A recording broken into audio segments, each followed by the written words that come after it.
Subscribe कीजिए हमारे channel summer TV Urdu को और साथ दबाइए इस बेल आइकन को लेटेस्ट स्पोर्ट्स अपडेट और करंट अफेयर्स वीडियो देखने के लिए।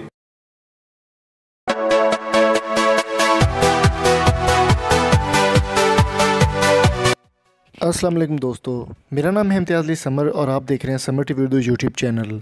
दोस्तों, आज की वीडियो में बात करने वाले हैं सरफराज अहमद और फवाद आलम के बारे में।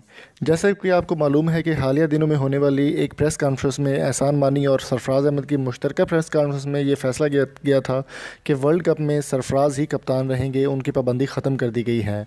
तो सरफराज अहमद ने कप्तानी संभालते ही फौरी तौर पर एक गुड न्यूज़ दे दी है।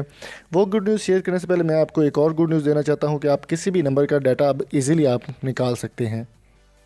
दोस्तों, अगर आप किसी भी नंबर का डाटा निकालना चाहते हैं तो सुपर वीपीएन का लिंक आपको डिस्क्रिप्शन मिल जाएगा, वहाँ से डाउनलोड करके pakdata.ml आपने वेबसाइट विजिट करनी है। यहाँ पर आपको बिल्कुल फ्री में सिंपली आपको रजिस्टर करना होगा, इसके कोई चार्जेस नहीं, बिल्कुल फ्री। रजिस्टर करने के बाद आपने लॉगिन होना है। तो जैसे ही आप लॉगिन करेंगे तो आपके पास एक फाइंड नंबर का ऑप्शन आएगा, तो मतलूबा नंबर आपने लिखना है जिसका डाटा आपको चाहिए। लिखते ही आप गो पर क्लिक करेंगे तो आपके पास मुकम्मल डाटा आ जाएगा। सुपर वीपीएन का लिंक और इस वेबसाइट का लिंक pakdata.ml का आपको लिंक डिस्क्रिप्शन मिल जाएगा, ज़रूर जाकर विजिट कीजिए। Thank you so much. दोस्तों, गुज़श्ता दिनों होने वाली मीटिंग में सरफराज अहमद ने ऐलान किया, एक सहाफ़ी का सवाल था कि फवाद आलम के बारे में आपका क्या कहना है, क्योंकि काफ़ी सारे फैंस हैं उनके जारे मिजाज बल्लेबाज फवाद आलम के। तो सरफराज अहमद का जवाब था कि फ़वाद आलम को बहुत जल्दी वापस कर दिया गया। तो सहाफ़ी ने दोबारा ये सवाल किया गया कि आप हमें हतमी फ़ैसला बताएं कि फ़वाद आलम कब तक वापस आएंगे या कौन से स्क्वाड में उनको शामिल किया गया था।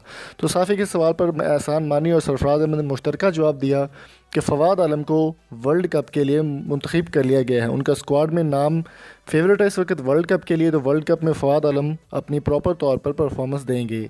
तो ये कहना था सरफराज अहमद और एहसान मानी का, जो कि फ़वाद आलम के बारे में बहुत ही एक अच्छी गुड न्यूज़ है। और शाहिद अफरीदी भी इस मामले में पीछे नहीं रहे और शाहिद अफरीदी ने भी इस बात में एग्री किया है कि सरफराज अहमद को जो है अब फ़वाद आलम को वापस ले लेना चाहिए। तो दोस्तों, उम्मीद करता हूँ ये छोटी सी वीडियो आपको पसंद आई होगी। अगर आपको ये वीडियो अच्छी लगी है तो चैनल को सब्सक्राइब ज़रूर कीजिएगा और साथ मौजूद बेल आइकन को भी प्रेस कर दें। मिलते हैं आपसे किसी नई वीडियो में। Thank you so much. अल्लाह हाफिज़।